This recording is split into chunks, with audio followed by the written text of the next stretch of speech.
हिमालय की गोद में बसा एक शांत आश्रम। चारों ओर देवदार के वृक्ष, बहती मंद समीर और वेदों के मंत्रों की गूंज। इसी आश्रम में तपस्या में लीन थे ऋषि मृकंडू और उनकी पत्नी मरुदमती। वर्षों बीत गए पर उनके आंगन में संतान का किलकारा नहीं गूंजा। एक दिन ऋषि मृकंडू ने कठोर तप का संकल्प लिया। उन्होंने अग्नि प्रज्वलित की, वेदों का पाठ किया और महादेव को पुकारा, हे त्रिनेत्रधारी, मुझे ऐसा पुत्र दीजिए जो आपका परम भक्त हो। महादेव प्रकट हुए। उनकी जटाओं से गंगा की धारा झर रही थी, भस्म से विभूषित शरीर, करुणा से भरी दृष्टि। महादेव बोले, वत्स मृकंडू, मैं तुम्हें 2 विकल्प देता हूँ।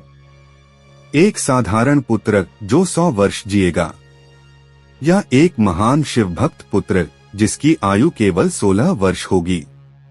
ऋषि ने बिना क्षण भर सोचे कहा, हे महादेव, मुझे ऐसा पुत्र चाहिए जो आपके चरणों में जीवन अर्पित करे, भले ही उसकी आयु अल्प हो।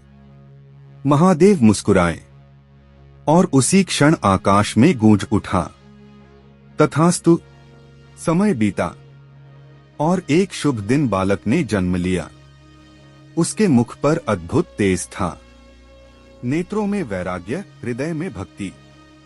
उसका नाम रखा गया मार्कंडेय। बाल्यकाल से ही वह शिवलिंग के समीप बैठकर नमः शिवाय का जाप करता। खेलकूद से अधिक उसे ध्यान प्रिय था। उसकी भक्ति देखकर स्वयं देवता भी चकित थे। 16वें वर्ष की छाया, पर माता पिता के हृदय में एक पीड़ा थी। वे जानते थे कि पुत्र की आयु सीमित है। जब मार्कंडेय 16वें वर्ष में प्रवेश करने लगा, मृकंडू ऋषि की आंखों से आंसू बहने लगे। मार्कंडेय ने पूछा, पिताजी, आप दुखी क्यों हैं? कांपती आवाज में सत्य कह दिया गया। मृत्यु का नाम सुनते ही मार्कंडेय भयभीत नहीं हुआ। वह शांत स्वर में बोला, यदि मृत्यु निश्चित है तो मैं मृत्यु से पहले महादेव को प्राप्त कर लूंगा। निर्धारित समय पर धरती कांप उठी, दिशाएं अंधकारमय हो गईं। आकाश में बिजली कौंधी। यमराज धर्मराज भैंसे पर सवार होकर आए, हाथ में कालपाश, नेत्रों में कठोर न्याय। उधर आश्रम में मार्कंडेय शिवलिंग से लिपटे हुए महामृत्युंजय मंत्र का जाप कर रहा था। त्र्यंबकम यजामहे सुगंधिं पुष्टिवर्धनम। यमराज बोले, मार्कंडेय, तुम्हारी आयु पूर्ण हुई, अब चलो। पर बालक का ध्यान नहीं टूटा। यमराज ने कालपाश फेंका, पर वह पाश शिवलिंग के चारों ओर लिपट गया।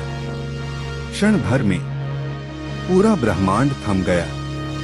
शिवलिंग से अग्नि फूट पड़ी, धरती फट गई और उसमें से प्रकट हुए महाकाल। रौद्र रूप में तांडव करते हुए त्रिनेत्र खुला, दृष्टि में प्रलय। महादेव गरजे, यमराज, मेरे भक्त पर तूने हाथ कैसे उठाया? एक ही क्षण में महादेव ने त्रिशूल उठाया और यमराज का वध कर दिया। संपूर्ण सृष्टि में मृत्यु रुक गई। देवताओं की प्रार्थना। देवता घबरा गए। धरती पर मृत्यु न होने से सृष्टि का संतुलन बिगड़ने लगा। सभी देवता महादेव के चरणों में गिरे। हे महाकाल, यमराज को पुनर्जीवित करें, अन्यथा सृष्टि रुक जाएगी। महादेव शांत हुए। यमराज को पुनः जीवन मिला। अमर बालक मार्कंडेय। महादेव ने मार्कंडेय को आशीर्वाद दिया, वत्स, आज से तुम चिरंजीवी हो। मृत्यु तुम्हें स्पर्श नहीं कर सकेगी। जब तक पृथ्वी पर शिव भक्ति रहेगी, तब तक तुम्हारा नाम अमर रहेगा। मार्कंडेय की आंखों से आंसू बह निकले। उसने कहा, हे प्रभु, मेरा जीवन केवल आपकी कथा कहने के लिए है।